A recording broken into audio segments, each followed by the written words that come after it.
হাই everyone, কি খবৰ? ভালনে সকলোৰে? কেইদিনমান মই বহুত বিজি হৈ গ'লোঁ আৰু মাজতে মই অকণমান বেমাৰো পৰি গ'লোঁ। তাৰ বাবে মই ভিডিঅ' বনাবলৈ পৰা নাছিলোঁ। চ' ফ্ৰেণ্ডছ, মই গা ভাল পাই গ'লোঁ, সেইবাবে মই আপোনালোকৰ মাজলৈ নতুন ভিডিঅ' এটা লৈ উপস্থিত হৈছোঁহি। আশা কৰিছোঁ আপোনালোকে মোৰ এই ভিডিঅ'ৰ ৰেচিপিটো চাই ভাল পাব বুলি। আৰু যদি ভিডিঅ'টো ভাল লাগে তেন্তে লাইক, শ্বেয়াৰ আৰু কমেণ্ট কৰি দিব প্লিজ। তেন্তে ফ্ৰেণ্ডছ, ব'লকচোন আজিৰ ভিডিঅ'টো আৰম্ভ কৰোঁ। আজি মই বনাইছোঁ লোকেল কুকুৰাৰ মাংসৰ বইল। তাৰ কাৰণে মই লৈছোঁ অকণমান লোকেল কুকুৰাৰ মাংস, 2 খিলা আদা পাত, কেইখিলামান পাণ মছলা পাত, খুন্দি লোৱা আদা, নহৰু আৰু জালুকৰ গুড়ি, 2টা জলকীয়া, মিহি মিহিকৈ কাটি লোৱা পিঁয়াজ আৰু টেঙা কৰি থোৱা গাজ কেইডোখৰমান। মাংসৰ লগত বনাম বুলিয়ে মই এনেদৰে গাজ কেইডোখৰ ডাঙৰ ডাঙৰকৈ কাটি টেঙা কৰি ৰাখিছিলোঁ, যাক আমি অসমীয়াত গাজ টেঙা বুলি কওঁ। চচপেন এখনত মই পানী অকণমান গৰম কৰি ল'ম।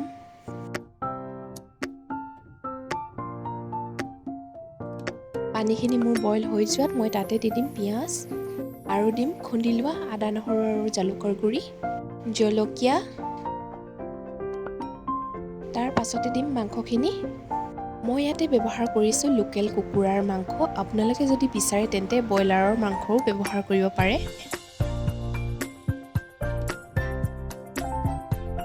সোৱাদ অনুসৰি নিমখ, আদা পাত আৰু পাণ মছলা পাত মই কেইখিলামান বইলখিনি দি দিম আৰু কেইখিলামান মই ছাইডত ৰাখি দিম।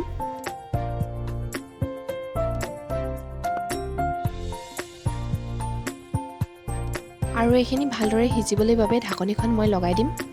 অকণমান সময় উতলি যোৱাৰ পিছত মই ইয়াতে দি দিম টেঙা কৰি থোৱা গাজ কেইডোখৰ। মাংসখিনি অকণমান সিজি যোৱাৰ পিছতে আপোনালোকে গাজ কেইডোখৰ দিব, কাৰণ গাছে আৰু মাংসই যদি একেলগতে সিজিবলৈ দি দিয়ে তেন্তে মাংসখিনি সিজাত অলপ প্ৰব্লেম হ'ব পাৰে। আৰু এইখিনি এতিয়া ঢাকি ৰাখি দিম আৰু ভালদৰে সিজিবলৈ দিম। অকণমান সময় উতলোৱাৰ পিছত মাংসকেইডোখৰ আৰু গাজখিনিও ধুনীয়াকৈ সিজি গৈছে। বইলখিনি মোৰ ধুনীয়াকৈ সিজি গৈছে। এইখিনি সিজি যোৱাত আদা পাত আৰু পাণ মছলা পাত যে ৰাখি থৈছিলোঁ সেইখিনি মই ওপৰতে দি দিছোঁ।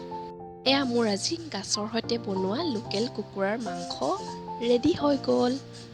আপোনালোকে দেখিছেনে? ইমান কম সময়ৰ ভিতৰতে মোৰ এই বইলটো বনোৱা হৈ গ'ল। তেনেহ'লে আপোনালোকেও নিশ্চয় ঘৰত মোৰ এই ৰেচিপিটো ট্ৰাই কৰি চাব পাৰে। বহুত বেছি টেষ্টি হৈছিল খাবলৈ। গৰম গৰম ভাতৰ লগত এই বইল মাংসৰ জুতি আপোনালোকে লৈ চাব পাৰে। তেন্তে ফ্ৰেণ্ডছ, কেনেকুৱা পালে আপোনালোকে মোৰ আজিৰ ৰেচিপিটো? কমেণ্ট কৰি প্লিজ জনাই দিব। আৰু যদি আপোনালোকে মোৰ চেনেলটো নতুনকৈ চাই আছে তেন্তে প্লিজ ছাবস্ক্ৰাইব কৰি দিব আৰু ভিডিঅ'টো ভাল লাগিলে লাইক এটা কৰি দিব। তেন্তে আজিলৈ ইমানতে সামৰিছোঁ। আকৌ এটা নতুন ভিডিঅ' লৈ অহাৰ প্ৰতিশ্ৰুতিৰে বাই।